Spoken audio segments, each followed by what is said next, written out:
अच्छा बेटा, इससे पहले हमने प्रोटीन का बारे में पढ़ा था। देखो, प्रोटीन और प्रोटीन की क्लासिफिकेशन, और उसके बाद जो था प्रोटीन के बारे में हमने पढ़ा था प्रोटीन के स्ट्रक्चर्स, प्राइमरी स्ट्रक्चर।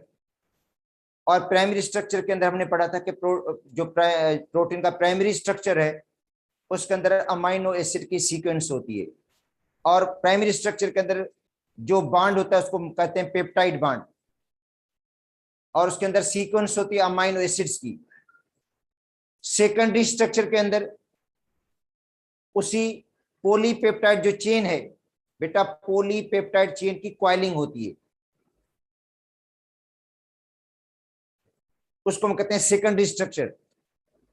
उसके बाद हमने पढ़ा था कि उसकी फोल्डिंग और रीफोल्डिंग होती है। जो उसका सेकेंडरी स्ट्रक्चर, उसकी फोल्डिंग और रीफोल्डिंग, उससे बनता है इसका टर्शियरी स्ट्रक्चर, जिसके अंदर हाइड्रोजन बांड भी है, डाइसल्फाइड बांड भी होता है, साल्ट ब्रिज भी होती है।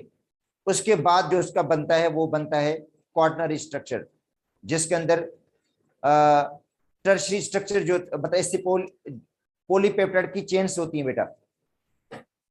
दो या दो से ज्यादा पॉलीपेप्टाइड की जो चेन्स होती हैं वो आपस में कंबाइन होकर क्या बनाती है, उसका tertiary structure, sorry quaternary structure बनाती है। तो ये तो हमने पढ़ लिया था पहले भी इसके अंदर। अब आते हैं denaturation of the protein. Protein denature कब होती है बेटा? देखो, प्रोटीन जो है वो डीनेचर हो जाती है हीट देने से। जब हम प्रोटीन को हीट देंगे तो डीनेचर हो जाएगी, और एक्सेस पीएच से भी डीनेचर हो जाती है। एसिड या अल्कलीज ऐड करने से भी डीनेचर हो जाती है। ऑक्सीडाइजिंग एजेंट या रिड्यूसिंग एजेंट भी इसको डीनेचर कर देते हैं। तो इसका मतलब है प्रोटीन की जो डीनेचरेशन है वो हीट देने से भी होती है, पीएच की मतलब चेंजिंग की वजह से भी हो जाती है डीनेचर। ठीक है, ऑक्सीडाइजिंग एजेंट, रिड्यूसिंग एजेंट, वो भी इसको डीनेचर कर देते हैं। जैसे हम ए को हम बॉयल कर देते हैं, ए को जब हम बॉयल करते हैं तो समझें कि वो उसकी डीनेचरेशन हो जाती है। तो ये है denaturation of the protein. Protein की डीनेचरेशन जो हीट से होती है, हीट से, एक्सेस पीएच से, ऑक्सीडाइजिंग एजेंट से, या जो रिड्यूसिंग एजेंट्स हैं वो उसको डीनेचर कर देते हैं। तो आज हमने यही पढ़ना है, थ्योरी का टॉपिक था। कहता है स्ट्रक्चर ऑफ प्रोटीन, जो प्रोटीन का स्ट्रक्चर है, ठीक है, वो डिस्टर्ब हो जाता है हीट देने से। Change in the pH, pH में चेंजिंग से भी, ठीक है, उसकी डीनेचर हो जाती है। ऑक्सीडाइजिंग एजेंट से भी, या रिड्यूसिंग एजेंट। बेटा ये कंडीशन क्या करती है, प्रोटीन को, प्रोटीन के स्ट्रक्चर को डीनेचर कर देती हैं। Under these such conditions protein undergo denaturation. ये कंडीशन जो है वो प्रोटीन की डीनेचरेशन की है। Heat, change in the pH, oxidising agent, reducing agent. और जो एग्जांपल, कॉमन एग्जांपल डीनेचरेशन की है, जो चेंज होती है किसके अंदर, एल्ब्यूमिन। बेटा एल्ब्यूमिन वाटर सोल्यूबल प्रोटीन है जो ए के अंदर है। एल्ब्यूमिन वाटर सोल्यूबल प्रोटीन है जो ए के अंदर है। और जब हम ए को बॉयल करते हैं, देखो जब ए को बॉयल करेंगे, ठीक है, तो वो प्रोटीन की डीनेचरेशन हो जाएगी, जो इरिवर्सिबल चेंज है। चेंज क्या है, इरिवर्सिबल है। तो ये था denaturation of the protein, protein का डीनेचर होना। तो मतलब प्रोटीन डीनेचर होती है एक्सेस पीएच से, हीट से, ऑक्सीडाइजिंग एजेंट से, रिड्यूसिंग एजेंट से। और कॉमन जो एग्जांपल है इसकी है ए को बॉयल करना। जब ए को बॉयल करेंगे तो जो उसके अंदर प्रोटीन है एल्ब्यूमिन, वो क्या हो जाती है, डीनेचर हो जाती है।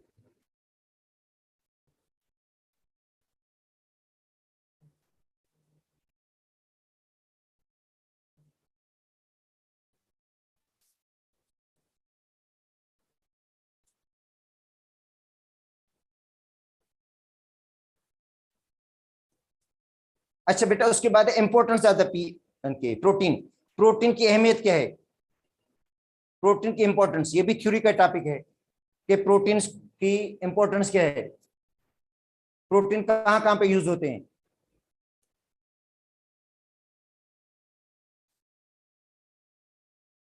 अब सबको पता है कि प्रोटीन असेंशियल पार्ट है formation of protoplasm. Protein essential part play करते हैं फॉर्मेशन ऑफ द प्रोटोप्लाज्म, जो लाइफ के लिए क्या है, लाइफ के जितने भी फॉर्म्स हैं उनके लिए जरूरी है। मतलब प्रोटीन जो है वो अहम रोल प्ले करता है फॉर्मेशन ऑफ प्रोटोप्लाज्म, और प्रोटोप्लाज्म जो है वो लाइफ के लिए एसेंशियल है। न्यूक्लियोप्रोटीन, जो न्यूक्लियोप्रोटीन है, जो कॉम्प्लेक्स प्रोटीन है बेटा, न्यूक्लियोप्रोटीन जो कॉम्प्लेक्स प्रोटीन है with nucleic acid serve as heredity carrier. ये हेरिडिटी कैरियर है वन जनरेशन टू अदर। तो न्यूक्लिक जो एसिड प्रोटीन्स, न्यूक्लियोप्रोटीन जो न्यूक्लिक एसिड के साथ अटैच हैं, न्यूक्लियोप्रोटीन जो बेटा न्यूक्लिक एसिड के साथ अटैच हैं, ये हेरिडिटी कैरियर है। एंजाइम्स, एंजाइम भी प्रोटीन है जो बायोलॉजिकल कैटलिस्ट हैं डाइजेशन के प्रोसेस के अंदर। तो enzymes which are biological catalyst are protein in nature. Nature में एंजाइम भी प्रोटीन है, और जिसके बगैर भी लाइफ पॉसिबल नहीं है। अच्छा, many proteins have specialised function, जैसे हेमोग्लोबिन है, इसका काम होता है ऑक्सीजन को ट्रांसपोर्ट करना। मतलब यही प्रोटीन के फंक्शंस बता रहे हैं, ठीक है। हेमोग्लोबिन का काम है ऑक्सीजन को ट्रांसपोर्ट करना। इसके अलावा हार्मोन्स भी प्रोटीन्स हैं जो बॉडी के फंक्शंस को रेगुलेट करती हैं। हार्मोन्स भी बेटा प्रोटीन्स हैं जो बॉडी के फंक्शंस को रेगुलेट करती हैं। इंसुलिन शुगर को रेगुलेट करती है, थायरॉक्साइन आयोडीन को रेगुलेट कर देता है बॉडी के अंदर।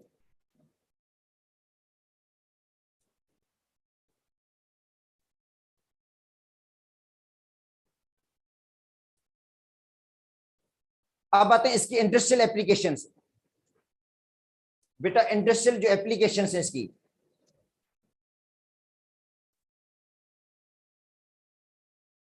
तो इंडस्ट्री में भी इनकी अहमियत है।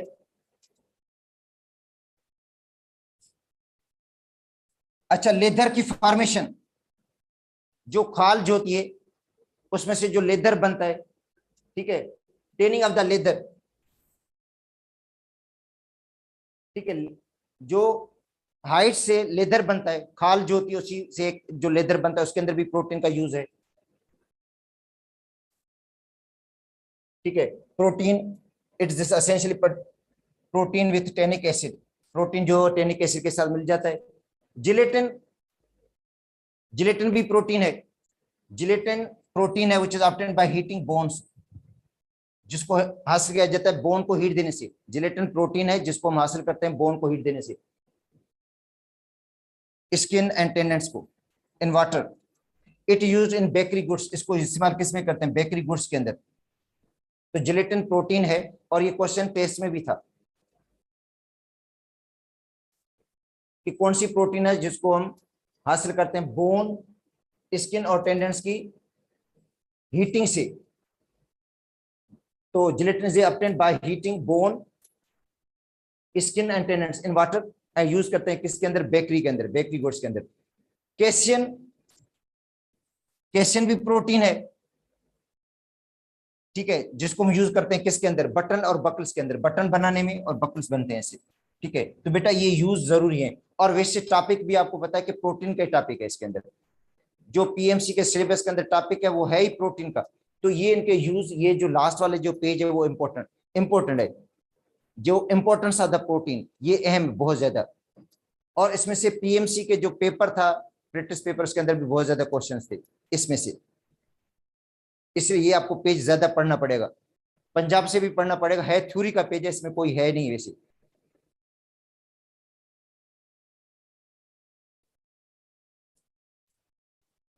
अच्छा, उसके बाद है लिपिड।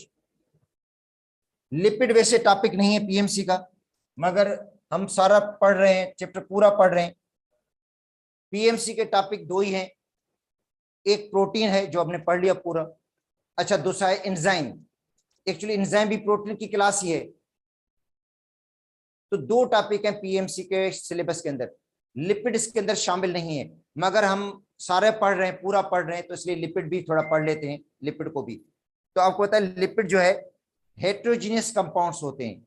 बेटा हेट्रोजीनियस इसलिए कहा जाता है क्योंकि लिक्विड भी है और इनके अंदर सॉलिड भी होता है। अब देखो लिपिड के अंदर एक आता है ऑयल। ऑयल आपको पता है रूम टेम्परेचर पर लिक्विड फॉर्म में मिलता है।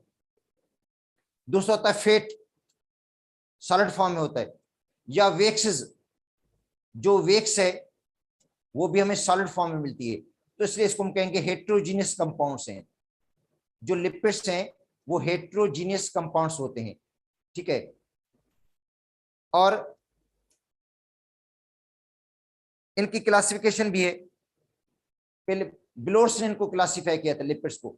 जो बिलोर्स था उसने लिपिड को क्लासिफाई किया था सिंपल लिपिड्स के अंदर, कंपाउंड लिपिड्स के अंदर और स्टेरॉइड्स के अंदर।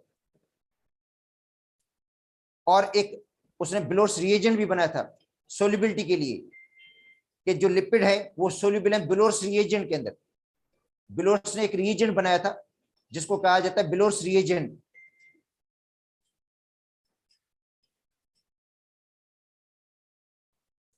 ठीक है, बिलोर्स रिएजेंट। बेटा तो बिलोर्स जो रिएजेंट है वो मिक्सचर है डाइथल ईथर का और इथाइल अल्कोहल। डाइथल ईथर और इथाइल अल्कोहल 2:1 के अंदर। मतलब बिलोर्स ने कहा था कि जो लिपिड के लिए सॉल्वेंट है वो डाइथल ईथर है और दूसरा इथाइल अल्कोहल है। 2:1 के अंदर अगर इसका आप सॉल्यूशन बनाएंगे तो जितने भी लिपिड्स हैं ये इसके अंदर सोल्यूबल हो जाते हैं, ठीक है। और बिलोर्स ने ही क्लासिफाई किया था लिपिड्स को सिंपल लिपिड्स के अंदर, कंपाउंड लिपिड्स के अंदर और स्टेरॉइड्स के अंदर। तो देखो जो लिपिड है बेटा ग्रीक वर्ड का बना हुआ लिपोज, जिसका मतलब है फेट। तो ये बेसिक चीजें भी याद करनी, हालांकि ये बहुत बेसिक चीजें हैं कि वर्ड कौन सा है ये अभी भी हम भूल जाते हैं कि कौन सा वर्ड है। ग्रीक वर्ड है, जो लिपिड है वो ग्रीक वर्ड है लिपोज, जिसका मतलब फेट। नेचुरली ऑर्गेनिक कंपाउंड है ये, ऑर्गेनिक कंपाउंड है ये। अब पता लिपिड तो ऑर्गेनिक कंपाउंड है। मिलेगा कहां से? एनिमल से भी मिलता है। इसकी ओरिजिनल एनिमल भी है, क्योंकि जो मक्खन जो मिलता है हमें एनिमल से मिलता है। जो एनिमल्स हैं उसी से मिलता है हमें दूध। दूध से हम क्या बनाते हैं? मक्खन या निज घी जो बनता है। और प्लांट से भी मिलता है हमें, सीड से। सनफ्लावर है, सोयाबीन है, मस्टर्ड है, ठीक है।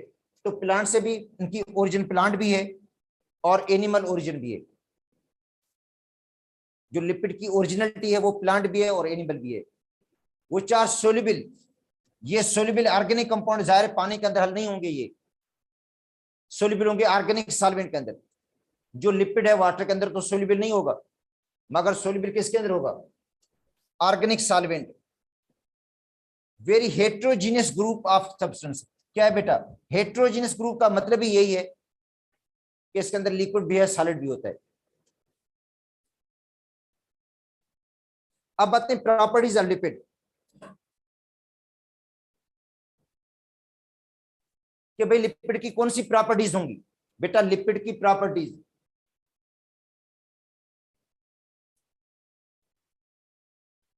दे आर इनसोल्युबल इन वाटर। ये वाटर के अंदर हल नहीं होंगे। जो लिपिड्स हैं वाटर के अंदर हल नहीं होते हैं, क्योंकि ऑर्गेनिक है, वो ऑर्गेनिक कंपाउंड है, वाटर के अंदर हल नहीं होंगे। मगर ऑर्गेनिक सॉल्वेंट के अंदर, नॉन पोलर सॉल्वेंट के अंदर रिजॉल्व हो जाते हैं। बेटा नॉन पोलर सॉल्वेंट के अंदर ये सोल्यूबल है, ईथर के अंदर सोल्यूबल है, क्लोरोफॉर्म के अंदर सोल्यूबल है, बेंजीन के अंदर ये सोल्यूबल है।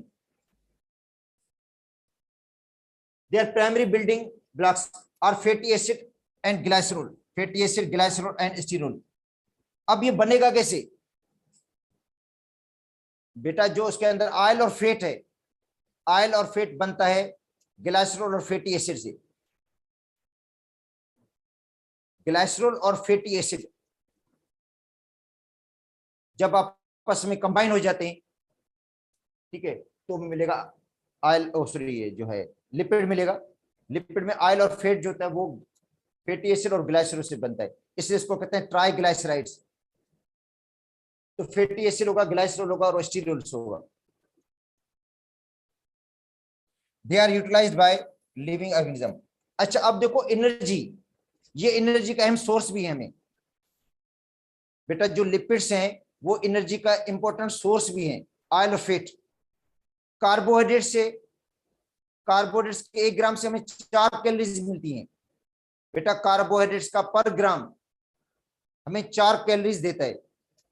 प्रोटीन का पर ग्राम 4 कैलोरीज देता है, जबकि ऑयल और फैट का पर ग्राम 9 कैलोरीज देता है। तो एनर्जी भी डबल प्रोवाइड करते हैं बेटा। जो ऑयल और फैट है वो एनर्जी भी डबल प्रोवाइड करते हैं। मतलब कार्बोहाइड्रेट्स का 1 ग्राम आपको 4 कैलोरीज देगा, कार्बोहाइड्रेट का 1 ग्राम 4 कैलोरीज देता है। प्रोटीन का 1 ग्राम 4 कैलोरीज देगा, जबकि ऑयल और फैट का 1 ग्राम 9 कैलोरीज देता है। तो इसका मतलब है एनर्जी भी डबल प्रोवाइड करते हैं। और ये फेडर की बुक में एक लाइन अलग से लिखी हुई है, देखो पढ़कर देखोगे ना आप लोग, साइड में लिखा हुआ है कि कार्बोहाइड्रेट्स का 1 ग्राम कितनी कैलोरीज देता है और प्रोटीन का 1 ग्राम कितनी कैलोरीज देता है, ऑयल और फैट का 1 ग्राम जो है वो कितनी कैलोरीज देता है, 9 कैलोरीज। सिंध की बुक में भी ये लिखा हुआ है कि 1 ग्राम जो है कितनी कैलोरीज देता है। तो इसका मतलब है एक तो ऑयल और जो फैट होते हैं वो ग़िज़ा को जायका देते हैं, और दूसरा एनर्जी भी डबल प्रोवाइड करते हैं।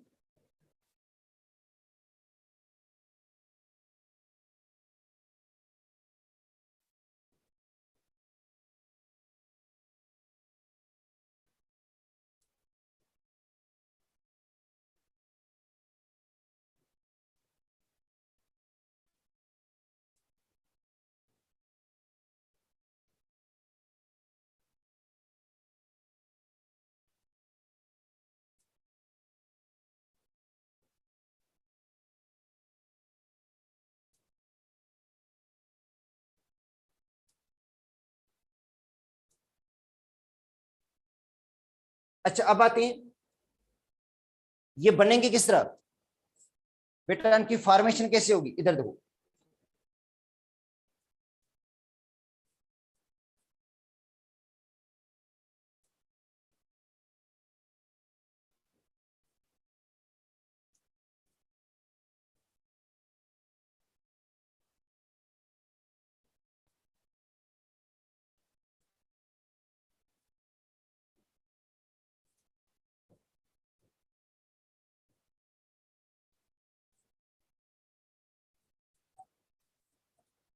बेटा ये है ग्लाइसरोल, ये ग्लाइसरोल है। अच्छा दूसरा होता है फैटी एसिड, कार्बोक्सिलिक एसिड है। फैटी एसिड कार्बोक्सिलिक एसिड वो सेचुरेटेड भी हो सकता है, अनसेचुरेटेड। अगर सेचुरेटेड फैटी एसिड है तो बनेगा फैट बेटा। सेचुरेटेड फैटी एसिड अगर लेते हैं तो बनेगा फैट। अगर अनसेचुरेटेड फैटी एसिड है तो बनेगा ऑयल। तो ऑयल के अंदर अनसेचुरेटेड फैटी एसिड होता है और फैट के अंदर सेचुरेटेड फैटी एसिड्स होता है। ठीक है, तो इसके अंदर जो बनाया गया है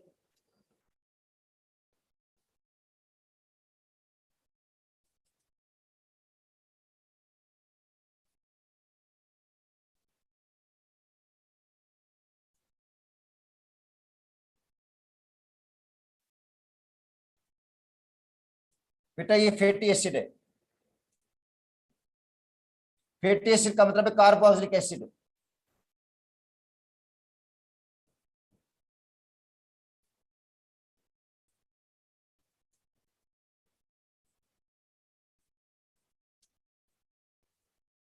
ये फैटी एसिड है।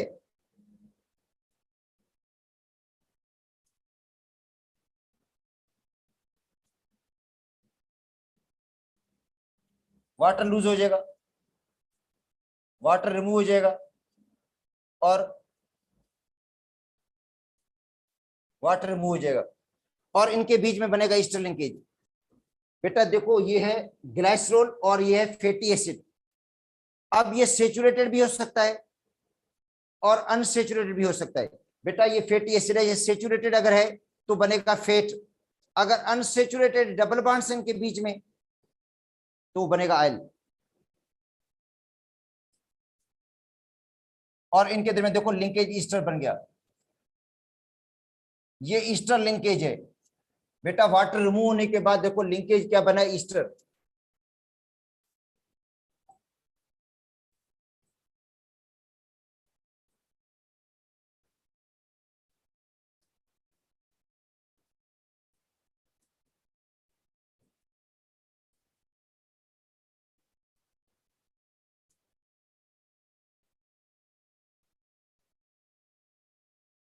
देखो जो लिंकेज बना है वो ईस्टर लिंकेज है।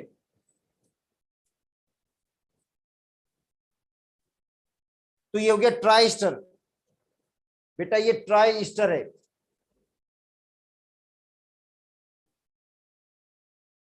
तो ये आयल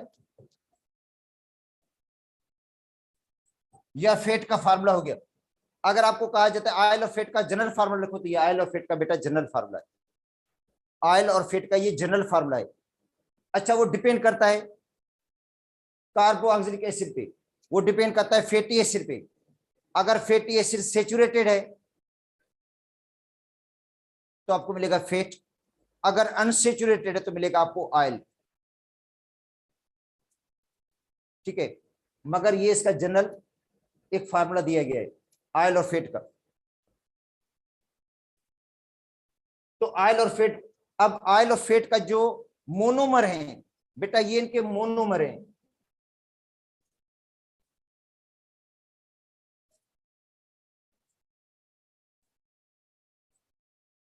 और जब ऑयल और फेट के आप हाइड्रोलाइसिस करेंगे, जब ऑयल और फेट के आप हाइड्रोलाइसिस करेंगे तो वापस आपको यही मोनोमर मिलेंगे। जब एंजाइम लिपेज, जो बेटा देखो लिपेज एंजाइम जब इन पर एक्ट करता है, लिपेज जो एंजाइम है जब ऑयल और फेट पर जो है एक्ट करता है, हाइड्रोलाइसिस करेगा इसकी, और हाइड्रोलाइसिस से हमें क्या मिलेगा, ग्लाइसरॉल और फैटी एसिड। तो इसका मतलब ग्लाइसरॉल और फैटी एसिड मिलकर ऑयल और फेट बनाते हैं, और ऑयल और फेट की जब हाइड्रोलाइसिस होती है, ठीक है, तो हमें ओरिजिनल जो फैटी एसिड मिलेगा और ग्लाइसरॉल मिलेगा।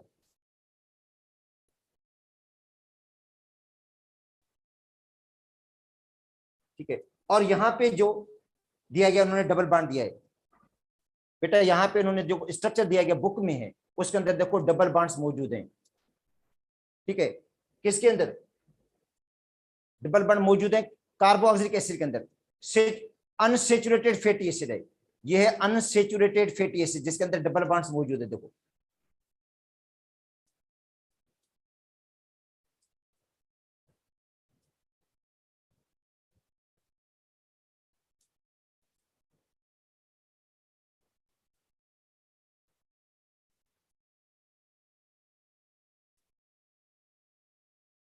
अच्छा आगे क्या कहता है, देखो इसके अंदर डबल बॉन्ड्स हैं।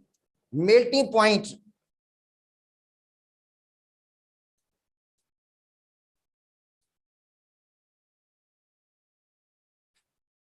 बेटा इसके अंदर देखो डबल बॉन्ड्स मौजूद हैं। कहता है melting point of the mixed glycerides. Mixed glycerides का मतलब है जिसके अंदर डबल बॉन्ड्स भी हो सिंगल बॉन्ड्स भी हो, would depend upon the extra of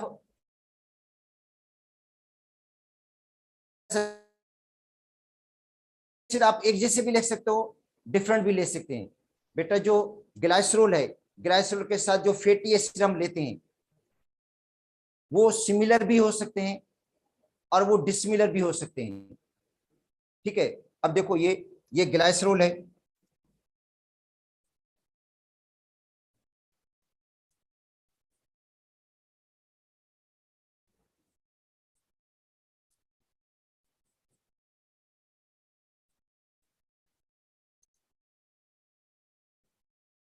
ठीक है, और ग्लाइसरॉल के साथ साथ जो हम फैटी एसिड ले रहे हैं, इधर देखो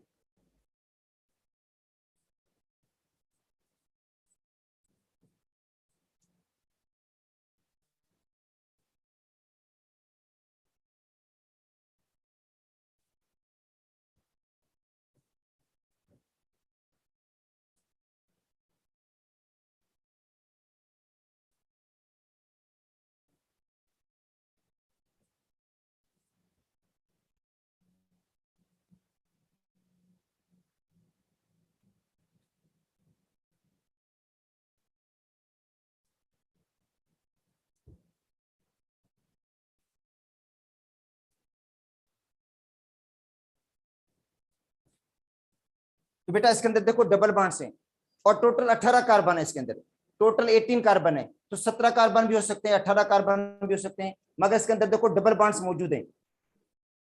एक कार्बन ये हो गया, 14 कार्बन ये हो गए, 15, 16, 17 और 18 कार्बन। अब इसके अंदर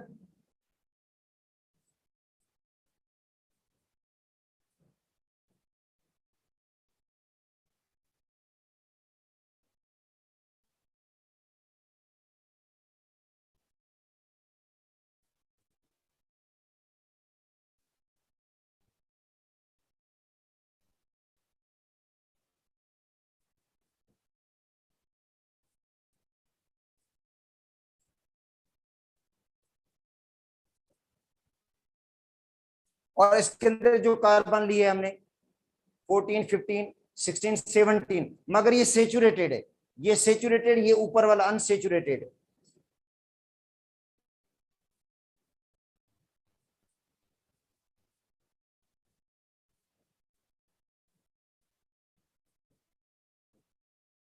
ये भी सेचुरेटेड, तो इसका मतलब इसके अंदर अनसेचुरेशन की मिकदार कम है। बेटा ये मिक्स ग्लिसराइड्स है, मिक्स क्योंकि फैटी एसिड सेचुरेटेड भी है और अनसेचुरेटेड भी है। ठीक है, अगर अनसेचुरेशन की मिकदार ज्यादा है, बेटा अगर अनसेचुरेशन की मिकदार ज्यादा है तो मेल्टिंग पॉइंट क्या होगा, बॉइलिंग पॉइंट ज्यादा होगा उसका। अगर डबल बॉन्ड की मिकदार कम है, इसके अंदर सेचुरेशन की मिकदार ज्यादा है, सेचुरेटेड फैटी एसिड इसके अंदर ज्यादा है, तो ये मिलेगा सॉलिड फॉर्म में, मेल्टिंग पॉइंट का हाई होगा। अगर अनसेचुरेशन ज्यादा है तो मिलेगा ऑयल, क्योंकि ऑयल जो है अनसेचुरेटेड है। बेटा जो ऑयल है वो अनसेचुरेटेड होता है, डबल बॉन्ड्स होते हैं इसके अंदर। जितने ज्यादा डबल बॉन्ड, जितने ज्यादा डबल बॉन्ड होंगे फैटी एसिड के अंदर, उतनी अनसेचुरेशन ज्यादा होगी और वो मिलेगा आपको लिक्विड फॉर्म में। अगर सेचुरेशन ज्यादा होगी तो वो मिलेगा सॉलिड फॉर्म में। तो ये कहता है melting point of the mixed glycerides depend upon the extent of the unsaturated fatty acids in the molecule. The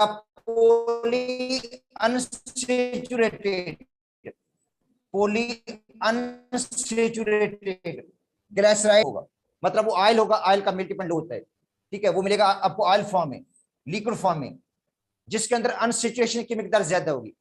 मगर उसके अंदर अगर अनसेचुरेटेड फैटी एसिड इस्तेमाल है तो वो ऑयल होगा और उसका मेल्टिंग पॉइंट होगा।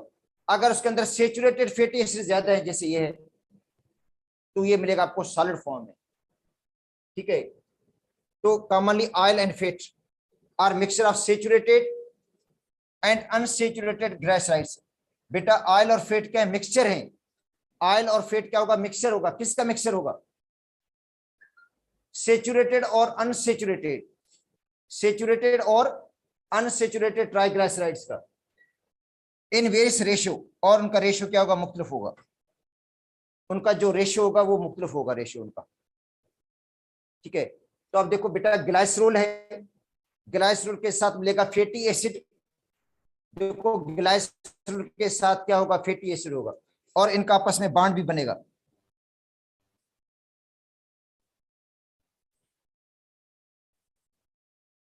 इनके बीच में ईस्टर लिंकेज भी बनेगा, तो ये बन जाएगा ट्राई ईस्टर। देखो लिंकेज ईस्टर बनेगा, जो ऊपर बना हुआ है, देखो ईस्टर लिंकेज बनेगा, try ester of glycerol and fatty acid. Depend करता है फैटी एसिड पे। अगर फैटी एसिड के अंदर सेचुरेटेड फैटी एसिड की मिकदार ज्यादा है, बेटा उसके अंदर अगर सेचुरेटेड फैटी एसिड की जो परसेंटेज है वो ज्यादा है, तो वो मिलेगा आपको सॉलिड फॉर्म में, वो होगा फैट। अगर अनसेचुरेटेड फैटी एसिड की मिकदार ज्यादा है, अनसेचुरेशन ज्यादा है, तो उसका मेल्टिंग पॉइंट भी लो होगा और वो मिलेगा लिक्विड फॉर्म में। देखो बताया गया इसके, ये जो थ्योरी में बताया गया इसके अंदर।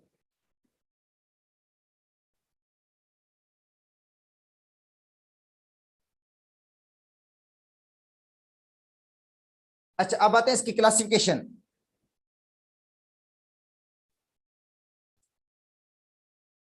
बेटा एक होते हैं सिंपल लिपिड्स,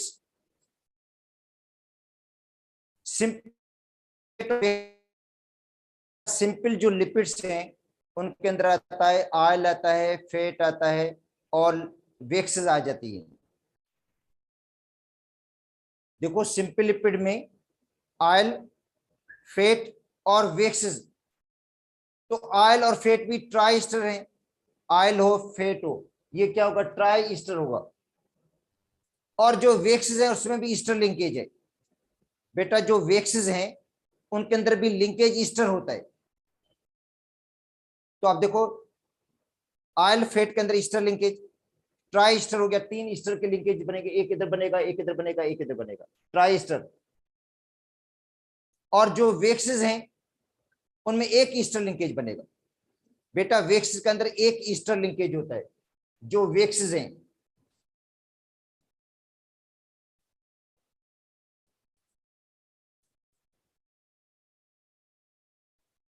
अच्छा, वेक्सेस इस तरह बनती हैं, आरओएच, लॉन्ग चेन अल्कोहल और लॉन्ग चेन कार्बोक्सिलिक एसिड। बेटा आरओएच सिंगल होगा, आरओएच अल्कोहल होगा और कार्बोक्सिलिक एसिड।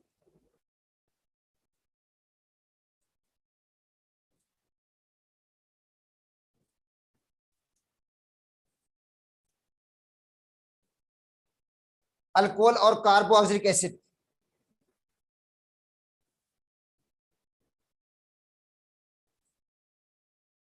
मगर अल्कोहल के अंदर 16-17 कार्बन होंगे। जो अल्कोहल होगा वो भी लॉन्गेस्ट चेन का होगा, मिथाइल अल्कोहल इथाइल अल्कोहल नहीं होगा। अल्कोहल वो होगा जिसके अंदर 16-17 तक कार्बन होंगे। और जो कार्बोक्सिलिक एसिड होगा उसके अंदर भी लॉन्गेस्ट चेन होगी, वो सेचुरेटेड भी हो सकता है, अनसेचुरेटेड भी हो सकता है। बेटा जो वेक्स बनता है उसके अंदर जो अल्कोहल है वो लॉन्गेस्ट चेन का होगा, कार्बोक्सिलिक एसिड भी लॉन्गेस्ट चेन का होगा, सेचुरेटेड या अनसेचुरेटेड। इनके बीच में ईस्टर लिंकेज बनेगा, इनके बीच में देखो ईस्टर लिंकेज बनेगा।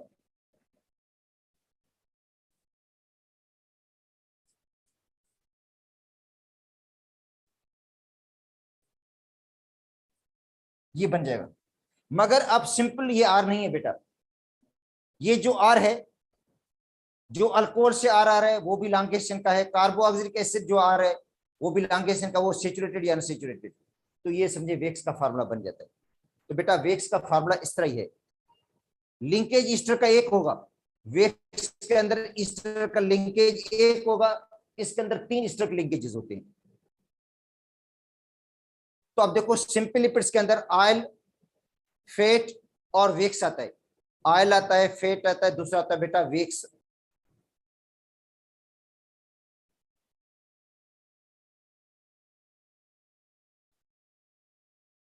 ठीक है, तो अब आते हैं देखो सिंपल लिपिड पे क्या लिखा हुआ है भाई, सिंपल लिपिड के बारे में क्या लिखा हुआ है, दीज आर ईस्टर्स। जो सिंपल लिपिड है वो ईस्टर्स हैं, किसके ईस्टर हैं, फैटी एसिड के विथ ग्लाइसरोल, फैटी एसिड के साथ ग्लाइसरोल होगा, फैटी एसिड होगा उसके साथ ग्लाइसरोल होगा। एग्जाम्पल क्या है, ऑयल और फैट, जिसका लिंकेज ऊपर दिया गया है, ये ग्लाइसरोल और फैटी एसिड।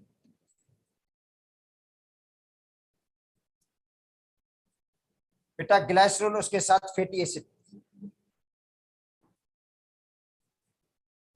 ग्लाइसरोल है उसके साथ क्या है, फैटी एसिड है। अच्छा दूसरा वेक्स है, यहाँ पे उसका जिक्र नहीं लिखा हुआ है मगर आगे लिखा होगा वेक्स। और वेक्स के अंदर अल्कोहल होगा, दूसरा कार्बोक्सिलिक एसिड होगा, और लिंकेज कौन सा बनेगा, ईस्टर का बनेगा।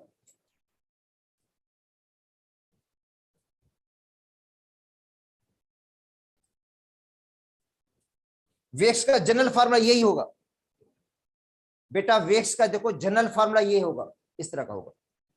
मगर मैं आर की बात करता हूं, आर जो दोनों हैं अल्काइल ग्रुप, उनके अंदर कार्बन की तादाद ज्यादा होगी, 16-17 कार्बन अल्कोहल के अंदर होंगे, और इतने कार्बन जो होंगे वो किसके अंदर होंगे, कार्बोक्सिलिक एसिड के अंदर। बीज वेक्स, जो बीज वेक्स है, शहद की जो मक्खी है वो छत्ता बनाती है जिसके अंदर वो हनी को कलेक्ट करती है, बीज वेक्स। तो बेटा वो भी ईस्टर है, उसके अंदर जो अल्कोहल है उसके अंदर 16 कार्बन है, जो अल्कोहल है उसके अंदर 16 कार्बन है, और बाकी जो कार्बोक्सिलिक एसिड वो हाईली अनसेचुरेटेड है, कार्बोक्सिलिक एसिड जो है वो बेटा हाईली अनसेचुरेटेड होता है। ठीक है, अच्छा अब आते हैं कंपाउंड लिपिड या कॉम्प्लेक्स लिपिड। बेटा कंपाउंड लिपिड या कॉम्प्लेक्स लिपिड, तो उसके अंदर क्या होगा?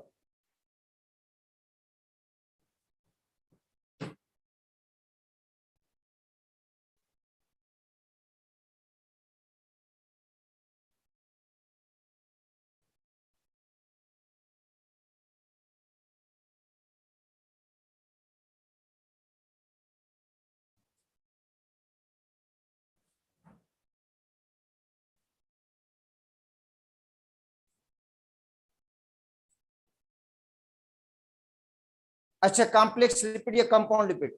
ग्लाइसरॉल होगा बेटा, ग्लाइसरॉल होगा ही होगा। दो फैटी एसिड्स होंगे, ग्लाइसरॉल होगा, ग्लाइसरॉल के साथ दो फैटी एसिड्स होंगे, सेचुरेटेड या अनसेचुरेटेड, और तीसरा कोई और ग्रुप होगा। मतलब कॉम्प्लेक्स लिपिड्स के अंदर ग्लाइसरॉल होगा, दो फैटी एसिड्स होंगे, सेचुरेटेड या अनसेचुरेटेड, तीसरा कोई और ग्रुप होगा, फास्फोरिक एसिड हो सकता है, फास्फोलिपिड बन जाएगा। तीसरा ग्रुप प्रोटीन हो सकता है, लिपोप्रोटीन बन जाएगा। अच्छा, तीसरा ग्रुप कार्बोहाइड्रेट हो सकता है, ग्लाइकोलिपिड बन जाएगा। तो इसका मतलब है तीसरा ग्रुप कोई और हो सकता है। देखो ग्लाइसरॉल,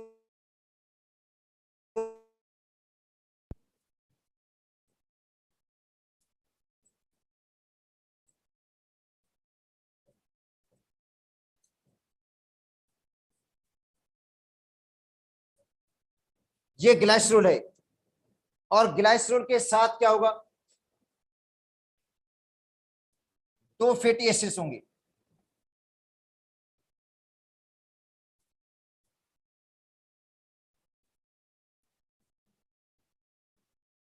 एक फैटी एसिड,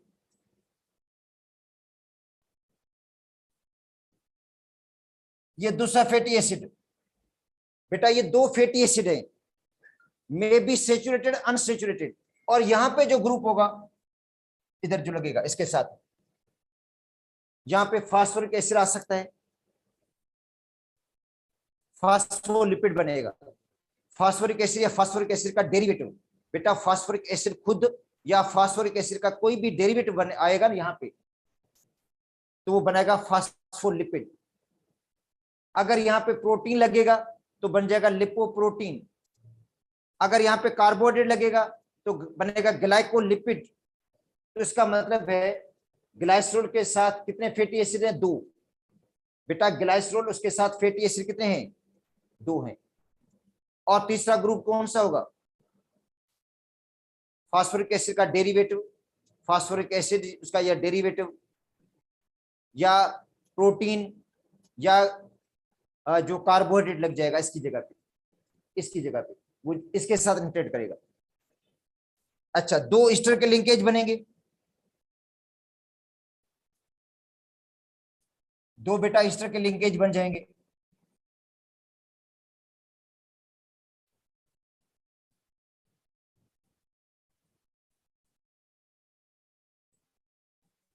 ये ईस्टर लिंकेज बन गया,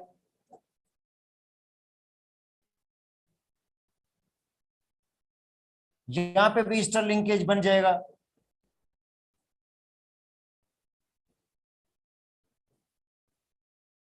इधर कोई और ग्रुप लगेगा,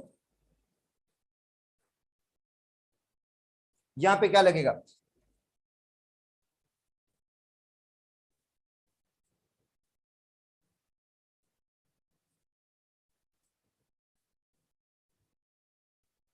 फास्फोरिक एसिड डेरिवेटिव, या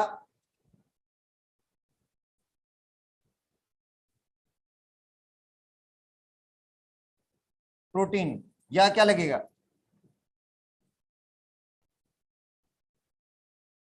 कार्बोहाइड्रेट। तो बेटा देखो इसके अंदर ग्लाइसरॉल है, ठीक है, उसके साथ दो फैटी एसिड्स हैं, तो ट्राइग्लाइसराइड नहीं बना, ट्राइग्लाइसराइड नहीं बना, तीन ईस्टर के लिंकेज नहीं बने, दो ईस्टर के लिंकेज बने, और तीसरा ग्रुप यहाँ पे कोई और लग सकता है, ठीक है, फास्फोरिक एसिड लगेगा और कोई लग सकता है ग्रुप।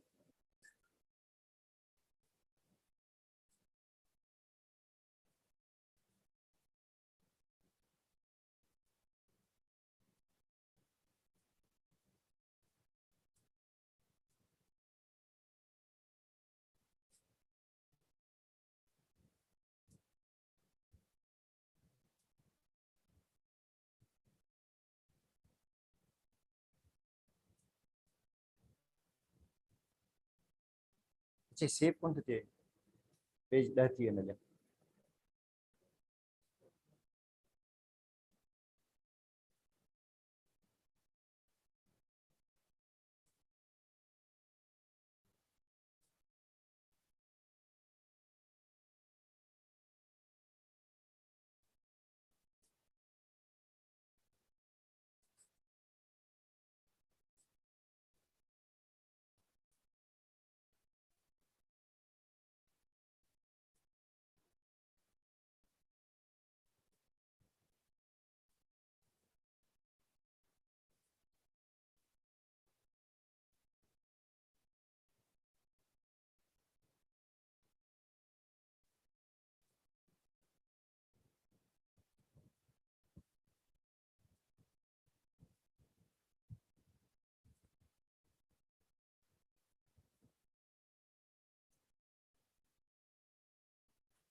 ये सेव करे ठाने कितने दिन।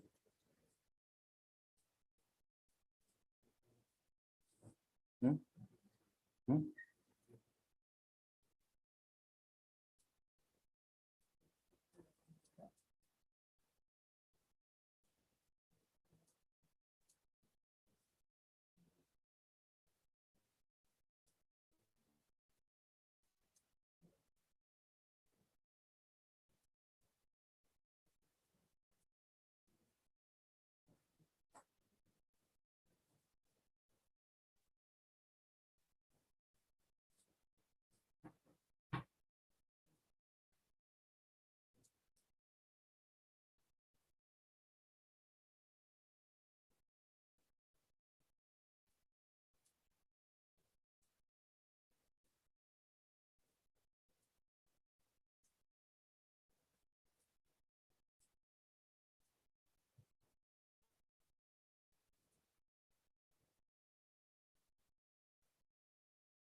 अच्छा तो बेटा इसके अंदर था कंपाउंड लिपिड देखो।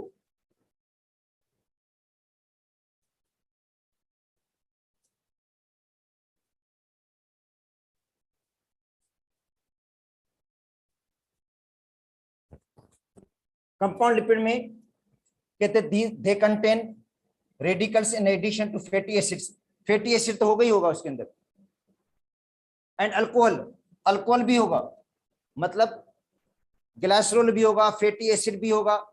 मैंने आपको बताया कि ग्लाइसरोल के साथ दो फैटी एसिड लगेंगे बेटा, ग्लाइसरोल के साथ दो फैटी एसिड के मॉलिक्यूल और एक कोई एक्स्ट्रा ग्रुप लग जाएगा, मतलब फास्फोरिक एसिड का डेरिवेटिव, लिप, प्रोटीन या कार्बोहाइड्रेट। ठीक है, अगर फास्फोरिक एसिड का डेरिवेटिव तो फास्फोलिपिड बोलेंगे। ठीक है, इंक्लूड ग्लाइसरोल, फास्फोलिपिड, स्पाइन जो लिपिड वही फास्फोलिपिड है। लिपोप्रोटीन, लिपोप्रोटीन का मतलब है प्रोटीन लग जाएगा बेटा, प्रोटीन अगर लग गया तो लिपोप्रोटीन बन जाएगा। लिपोपोलीसेक्राइड, अगर कार्बोहाइड्रेट लग गया तो लिपोपोलीसेक्राइड बन जाएगा। तो देखो यही हमने पढ़ा था इसके अंदर कि ग्लाइसरोल के साथ बेटा, जो ग्लाइसरोल है उसके साथ दो फैटी एसिड, ग्लाइसरोल के साथ दो फैटी एसिड के मॉलिक्यूल और एक कोई उसका डेरिवेटिव लगेगा, फास्फोरिक एसिड लगेगा, फास्फोलिपिड लगेगा। ठीक है, स्पॉन्जोलिपिड, लिपोप्रोटीन, प्रोटीन लग गया, लिपोपोलीसेक्राइड मतलब लिपिड भी है उसके साथ, मतलब ग्लाइसरोल दो फैटी एसिड, ग्लाइसरोल है उसके साथ दो फैटी एसिड हैं, उसके साथ साथ क्या लग जाता है बेटा, पॉलीसेक्राइड का मतलब है कार्बोहाइड्रेट लग जाएगा। ठीक है, वैसे इसको ग्लाइकोलिपिड भी पढ़ते हैं। अब एक पेज दरमियान में रह गया है, वो आपको मैं पढ़ा देता हूं।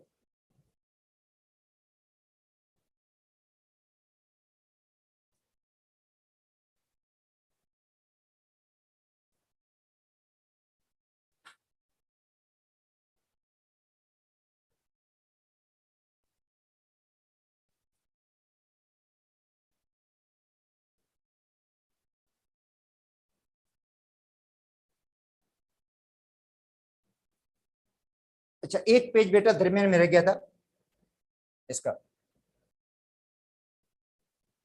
कहते फेट और ऑयल जो है, फेट और ऑयल, ऑयल और फेट का मतलब है ट्राइग्लाइसराइड्स, ट्राइग्लाइसराइड्स या try acyl glycerol, important lipid in nature.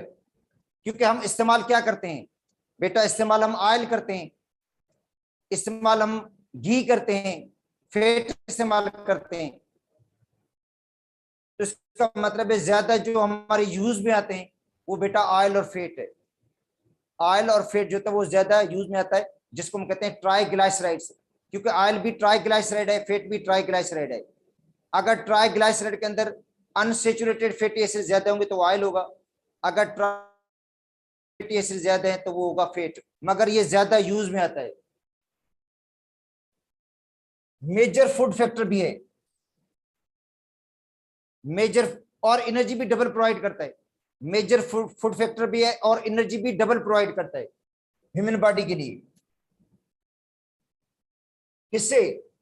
Protein भी इतनी एनर्जी प्रोवाइड नहीं करता, ना कार्बोहाइड्रेट्स। अभी पढ़ाया था आपको मैंने कि कार्बोहाइड्रेट का पर ग्राम, कार्बोहाइड्रेट का आपको पर ग्राम 4 कैलोरीज देगा, प्रोटीन का पर ग्राम 4 कैलोरीज देगा, वहां पे फैट का 1 ग्राम 9 कैलोरीज देता है। तो इसका मतलब है एनर्जी भी डबल प्रोवाइड करता है। Fat and oil are widely distributed in various type of foods. क्योंकि मुख्तलिफ जो खाने हैं, मतलब मुख्तलिफ चीजें होती हैं, उनके अंदर ऑयल और फैट पाया जाता है। ग्रेट उसकी न्यूट्रिशन वैल्यू भी है। देखो अभी मैंने बताया था कि न्यूट्रिशन वैल्यू उसकी ज्यादा है। ऑयल और फैट की जो न्यूट्रिशन वैल्यू वो डबल है, कार्बोहाइड्रेट से भी प्रोटीन से भी डबल न्यूट्रिशन वैल्यू है इसकी। अच्छा, एडिबल फैट्स का मतलब है जो हम खा सकते हैं, इनकी बहुत बड़ी अहमियत है। किसके अंदर? हमारी डाइट के अंदर, ह्यूमन डाइट के अंदर बहुत ज्यादा अहमियत है इनकी। इसके अलावा एक तो खाने के तौर पर इस्तेमाल होते हैं, दूसरा साबुन जो बनता है, सोप जो बनता है, वो भी ऑयल और फैट से बनता है, जिसको कहते हैं सेपोनिफिकेशन। ऑयल और फैट की क्या करते हैं, जब सेपोनिफिकेशन करते हैं हम ऑयल और फैट, ऑयल और फैट को जब हम कास्टिक सोडा के साथ हीट देंगे तो साबुन बनेगा। ऑयल और फैट को जब हम कास्टिक सोडा के साथ हीट देते हैं तो उससे सोप बनता है, जिसको कहते हैं सेपोनिफिकेशन। तो जो सोप बनाने की इंडस्ट्रीज हैं, वो जो सोप बनाते हैं वो ऑयल और फैट से बनाती हैं। ऑयल और फैट की सेपोनिफिकेशन होती है। Manufacture of soap and detergent.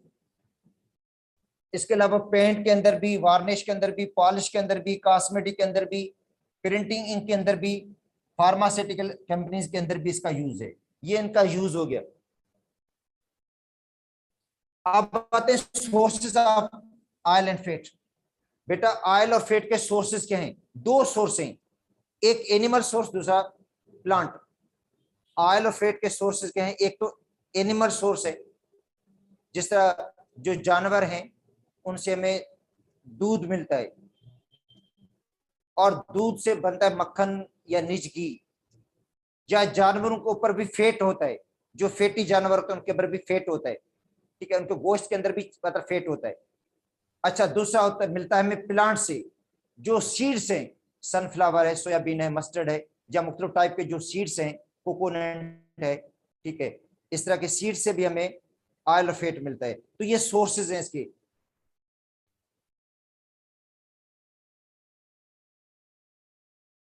तो फैट एंड ऑयल,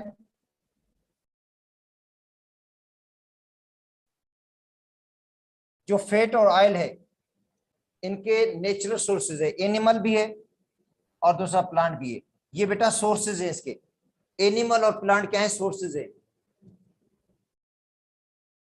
और जो मेरीन ऑर्गेनिज्म है, मेरीन का मतलब है फिश से भी हमें मिलता है, जो फिश वगैरह है उसी से भी हमें, या आप भी जो जानवर हैं उसी से भी हमें मिलता है, ठीक है। Animals fat.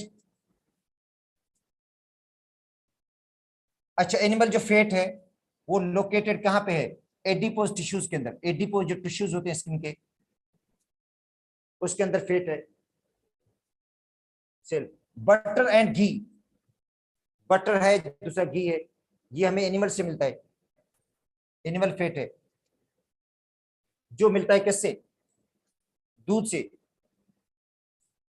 वेजिटेबल जो ऑयल है बेटा, जो वेजिटेबल ऑयल है वो मिलता है हमें सीड से।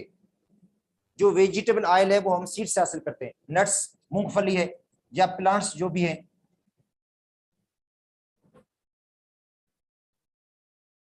अच्छा, मेरीन जो एनिमल्स है वो मिलता है सी एनिमल से। बेटा जो मेरीन ऑयल है वो मिलता है कहां से? सी एनिमल से, सेलोविन। और दूसरा क्या है? वेल जो होती है फिश, उसी से मिलता है। अच्छा, उसके बाद है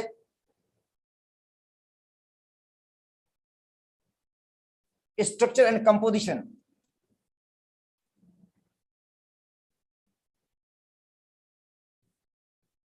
अच्छा, अभी देखो पढ़ कर आए थे कि ऑयल और फेट जो है वो बेटा ट्राइग्लाइसराइड है, ग्लाइसरोल और फैटी एसिड। उसके अंदर जो मोनोमर है ग्लाइसरोल और फैटी एसिड है, तो ये ग्लाइसरोल,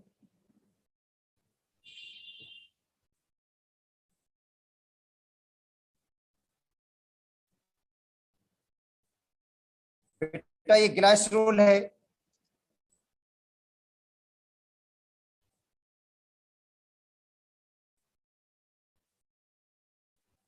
अच्छा, दूसरा होता है फैटी एसिड। फैटी एसिड से मुराद है कार्बोक्सिलिक एसिड।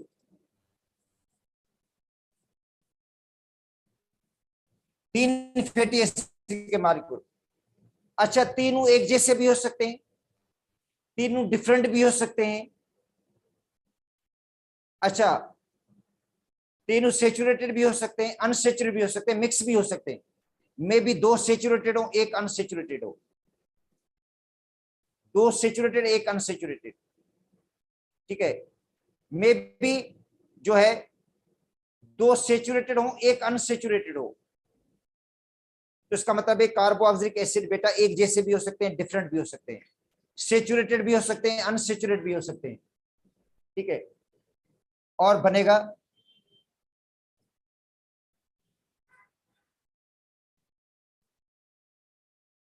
देखो ईस्टर लिंकेज इनमें। बेटा जो लिंकेज है वो ईस्टर है, तो एक ईस्टर लिंकेज, ये दूसरा ईस्टर लिंकेज, और ये तीसरा ईस्टर लिंकेज। तो ट्राइग्लाइसराइड इससे पहले भी पढ़कर आए हम, और तीन वाटर मॉलिक्यूल। तो बेटा देखो तीन ईस्टर के लिंकेज बने ट्राइग्लाइसराइड से। ये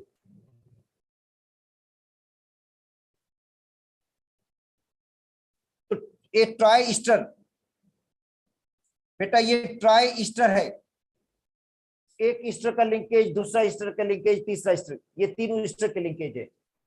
आप glycerol is called triglyceride, triglyceride बोलते हैं या ग्लाइसराइड बोल दो। द डिग्री ऑफ अनसेचुरेशन, जो डिग्री है इसकी अनसेचुरेशन की, बेटा जो अनसेचुरेशन की डिग्री है, ठीक है, वो डिपेंड करता है फैटी एसिड पे। वो अनसेचुरेशन की डिग्री किस पे डिपेंड करती है? फैटी एसिड पे डिपेंड करती है कि वो सेचुरेटेड या अनसेचुरेटेड है। ठीक है, तो triglyceride with will be solid और लिक्विड। सॉलिड भी हो सकता है, लिक्विड भी हो सकता है। ग्लाइसराइड इन विच लॉन्ग चेन, ग्लाइसराइड जिसके अंदर क्या हो? लॉन्ग चेन सेचुरेटेड एसिड हो, तो वो सॉलिड में होगा। बेटा ग्लाइसराइड जिसके अंदर सेचुरेटेड फैटी एसिड हो, तो वो होगा सॉलिड में, या सॉलिड जैसा होगा, जिसको हम कहते हैं फेट। और जिसके अंदर अगर ऑयल है तो ग्लाइसरोल होगा esters of which contain higher proportion of unsaturated fatty acid। Higher proportion किसकी होगी? अनसेचुरेटेड फैटी एसिड की। बेटा अगर अनसेचुरेटेड फैटी एसिड ज्यादा है तो वो होगा ऑयल। तो इसका मतलब है जो ऑयल और फैट है वो ट्राइग्लाइसराइड है। ट्राइग्लाइसराइड है किसका? फैटी ग्लाइसरॉल और फैटी एसिड का। अगर फैटी एसिड अनसेचुरेटेड है तो ऑयल होगा वो